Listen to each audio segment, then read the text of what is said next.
C'est donc le reconfinement et la fermeture des agences immobilières se prolongent. Impossible officiellement de visiter un appartement ou une maison, mais des Français trouvent des solutions et c'est tout un secteur qui continue perpétuellement de se réinventer. Et bonjour Guillaume Autier. Bonjour Elisabeth. Merci d'avoir accepté l'invitation d'Europe 1. Vous êtes le président exécutif du groupe Meilleur Taux. Meilleur Taux, c'est 1800 personnes, ça existe depuis 20 ans. Vous accompagnez les Français qui ont un projet immobilier aussi bien dans la demande de crédit, mais aussi dans le choix de l'assurance et les placements financiers. Alors on le sait, la situation n'est pas aisée pour le secteur immobilier puisque c'est impossible de visiter des biens en ce moment.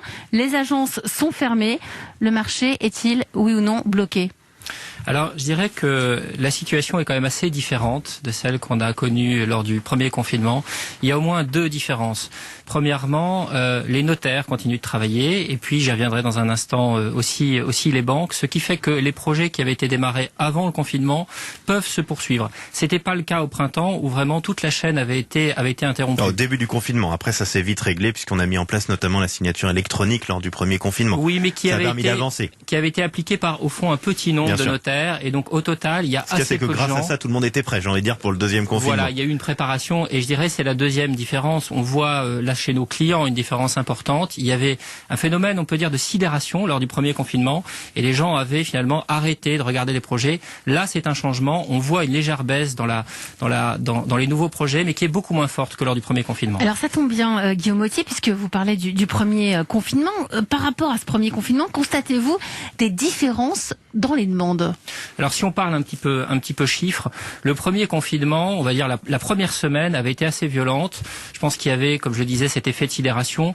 On avait, nous, observé, le chiffre qu'on regarde, c'est les demandes déposées sur notre site internet, une baisse d'à peu près 50%, on va dire, entre la semaine d'avant et la semaine d'après le début du confinement. Là, nous avons une baisse, mais qui est beaucoup moins forte, qui est de l'ordre de 15 à 20% à peu près. Et en plus, on voit que cette baisse se résorbe. Et donc, ça veut dire que les gens restent quand même focalisés sur leurs projets. C'est vrai que les projets immobiliers, c'est les projets d'une vie. Donc on renonce pas, parce qu'il y a le confinement, à un projet de ce type. Là, quand vous dites que les gens continuent de faire des demandes sur votre site, c'est des demandes qui aboutissent ou c'est des gens qui se disent, allez, on est à nouveau à la maison. Au premier confinement, on s'est dit, allez, pourquoi pas on déménagerait? Et là, on se dit, allez, on saute le pas. Donc on fait une simulation pour voir combien on pourrait avoir d'argent, combien nous coûterait un appartement. C'est quel genre de projet? C'est évidemment beaucoup plus en ce moment des gens qui initient un projet mais qui n'ont pas forcément trouvé leur bien et qui au fond se posent la question de dire combien je pourrais emprunter, combien je pourrais éventuellement mettre sur la table pour acheter un bien, faire des travaux. Et nous d'ailleurs, nous avons réfléchi à adapter aussi un petit peu notre offre. Nous avons mis en place ce qu'on appelle le visa pour le crédit, qui permet de dire à un client, écoutez, aujourd'hui vous ne pouvez pas visiter, mais ce qu'on peut faire, c'est qu'on va quand même calculer votre enveloppe, comme on dit, c'est-à-dire le montant que vous pouvez emprunter. On va vous le certifier et ça vous permet d'être, entre guillemets, dans les starting blocks et de partir à la recherche de votre bien dès que les visites seront de nouveau autorisées. Alors les notaires misent sur 900 000 ventes pour 2020, dans leur dernière note de conjoncture. Avec ce deuxième confinement, est-ce que ce chiffre va baisser inéluctablement? Alors 900 000, c'est déjà en dessous de la moyenne des précédentes années, qui était plutôt entre 1,1 million. Voilà. Donc il devrait probablement pas baisser si on considère que, évidemment, le confinement dure la durée qui a été annoncée, mais bien sûr, s'il est prolongé, ce sera un petit peu différent.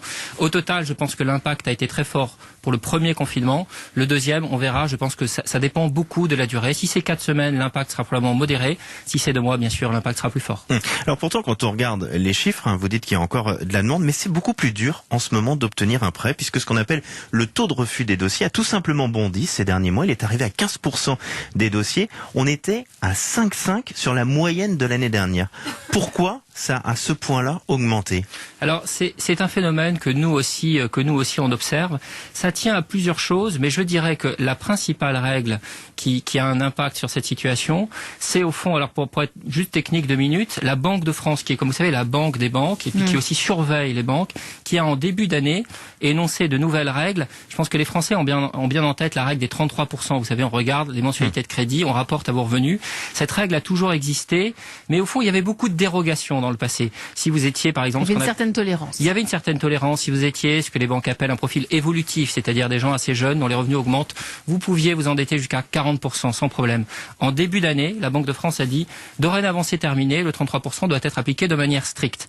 Et nous, ce qu'on observe, c'est que cette nouvelle règle, cette nouvelle obligation mise par la Banque de France a un très gros impact et explique pour beaucoup le phénomène dont vous parlez, c'est-à-dire l'augmentation des... Elle a un impact sur qui? Principalement des primo-accédants dans des grands centres urbains où le prix de l'immobilier l'immobilier est très cher? Trois publics principalement. Celui que j'ai mentionné, c'est-à-dire les jeunes évolutifs, ceux dont les revenus augmentent. Auparavant, ils pouvaient aller jusqu'à 40%, maintenant c'est plus difficile.